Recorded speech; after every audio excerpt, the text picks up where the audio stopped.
Kembali lagi bersama kami di Prime Talk, pemirsa masih bersama rekan juara dunia lari 100 meter U20, lalu Muhammad Zohri dan juga Sekjen PB Pasi, Pak Tigor Tanjung. Saya ingin mengklarifikasi soal insiden bendera yang sempat terjadi. Apa yang sebetulnya terjadi? Betulkah saat itu tim official Indonesia itu tidak siap membawa bendera sehingga sampai harus meminjam bendera Polandia? Yang benar yang mana, Pak? Sebelum saya jelaskan apa yang terjadi, sebenarnya ada satu hal yang perlu kita pahami nih, supaya kita nggak salah fokus kalau istilah anak sekarang ya. Bendera yang dipersoalkan itu sebenarnya bendera untuk digunakan alat untuk selebrasi, victory lap ya. Dimana hal itu sebenarnya hanya kebiasaan, bukanlah satu keharusan, apalagi peraturan. Nah, jadi kalaupun tidak dilakukan tidak apa-apa, cuman itu ya supaya kelihatannya lebih bagaimana penonton senang bersorak, kita si pelari pemenang itu juga membawa bendera negaranya. Nah, jadi itu sebenarnya bukan hal yang wajib, Pak, ya? Wajib atau harus kita lakukan. Yang terjadi pada saat itu adalah sebenarnya pelatih kita ada dua orang. Satu pelatih duduk di tribun di atas garis start untuk memperhatikan bagaimana lalu keluar dari start block tadi, lalu sempat katakan bahwa dia masih punya kelemahan keluar dari start block. Kemudian satu lagi pelatih kita itu duduk juga di tribun tapi agak di atas di tribun penonton di sebelah selatan. Kalau di tempat kita kira di sebelah selatan, jadi tikungan setelah garis finish, tapi di atas sekali dia karena sesuai dengan ID cardnya disitulah tempat dia pegang bendera. Ketika lalu menang, sebenarnya dia panggil lalu supaya ambil bendera ini, tapi si lalu lari ke arah yang lain, dia tidak bisa mendengar, penonton juga sudah hiruk pikuk gitu ya. Jadi dia akhirnya mengambil keputusan turun, tapi dia nggak bisa langsung turun ke arah track. Dia harus turun dulu dari gedung gitu. Jadi butuh waktu ya. Butuh waktu, kemudian di belakang itu ada lapangan pemanasan, ada juga ruangan roll call. Jadi memutar-mutar begitu. Ketika dia akhirnya bisa keluar di tempat ada di mana lalu berada, lalu sudah memegang bendera yang lain. Jadi berarti sudah dia akhirnya tidak jadi berikan bendera itu. Itu sebenarnya yang terjadi. Nah, mengenai bendera itu berasal dari Polandia atau dari mana, lalulah yang tahu. Bagaimana lalu?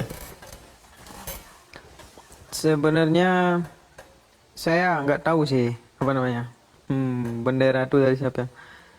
Pas saya ngelihat nama di apa namanya, saya lihat nama gitu ya. Saya lihat nama saya kan. Pas itu niat saya bukan nyari bendera sih sebenarnya, karena saya nggak tahu bahasa Inggris. Saya takut diwawancarai. Jadi waktu itu tuh saya mau naik ke atas tribun, ditarik sama wartawan, disuruh moto-moto sama atlet Amerika itu kan.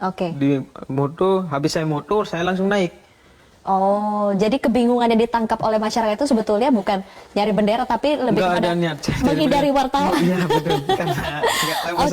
Tapi lalu semalam mengatakan ingin ini disudahi saja ya, tidak perlu dibahas dengan panjang. Yang penting saya memberikan yang terbaik buat Indonesia. Berbicara soal memberikan yang terbaik, Pak Tigor, bagaimana upaya yang bisa dilakukan PB Pasi? Apa evaluasi perbaikan yang harus dilakukan agar bisa melahirkan lalu Muhammad Zohri yang lainnya, Pak? Ya, kami di PB Pasi ada sebenarnya kegelisahan sebelum ini ya. Ketua Umum kami Bapak Bob Hasan melihat bahwa kita ini kan selalu targetnya ke SEA Games. SEA Games itu kan siklusnya 2 tahun. 2 tahun itu kan cepat sekali. Jadi kadang yang terjadi adalah kita harus mengejar target SEA Games sehingga kita lupa pada regenerasi. Nah, itu yang kemudian Pak Bob Hasan bilang kita harus mengubah strategi. Kita lakukanlah itu pada tahun 2004. Kita bentuk di dalam kepengurusan kita yang disebut dengan Komisi Pembinaan Junior dan Remaja. Jadi kita ubah orientasi kita mencari atlet-atlet yang lebih muda, tapi tentu dengan kriteria, misalnya tinggi badannya. Kita usahakan waktu itu atlet dengan usia 16 tahun begitu sudah bisa mempunyai tinggi badan 170 untuk yang putra, untuk yang putri 160. Nah, mulailah kita berburu ya waktu itu, dan proses itu memang panjang ya. Kita mulai ketemu satu, tapi barangkali mereka tidak bisa lebih tinggi dari situ prestasinya terus, tapi kita nggak pernah menyerah melakukan itu. Nah, salah satu dari hasil itu adalah atlet seperti lalu Zohri ini. Jadi memang ini adalah buah dari satu proses yang panjang di mana kita daripada kita melihat siklus SEA Games yang hanya 2 tahun, saya selalu bilang sama teman-teman, misalnya sekarang SEA Games yang berikut ini kan tahun depan, 2019. Kita jangan melihat tahun 2019, tapi lihat aja SEA Games tahun 2023, gitu. Itu lebih baik daripada kita nanti terjebak pada target-target itu, sehingga kita lupa pada proses regenerasi. Itu yang penting. Baik, nanti kita akan lanjutkan lagi, termasuk sebulan lagi, kurang dari sebulan kita akan melaksanakan Asian Games, lalu Muhammad Zohri juga akan terjun di 2 cabang ya. Akan seperti apa persiapannya di tengah hadiah, bonus dan atensi yang diberikan oleh yang diberikan kepada Lalu Muhammad Zohri. Kami akan membahasnya sesaat lagi.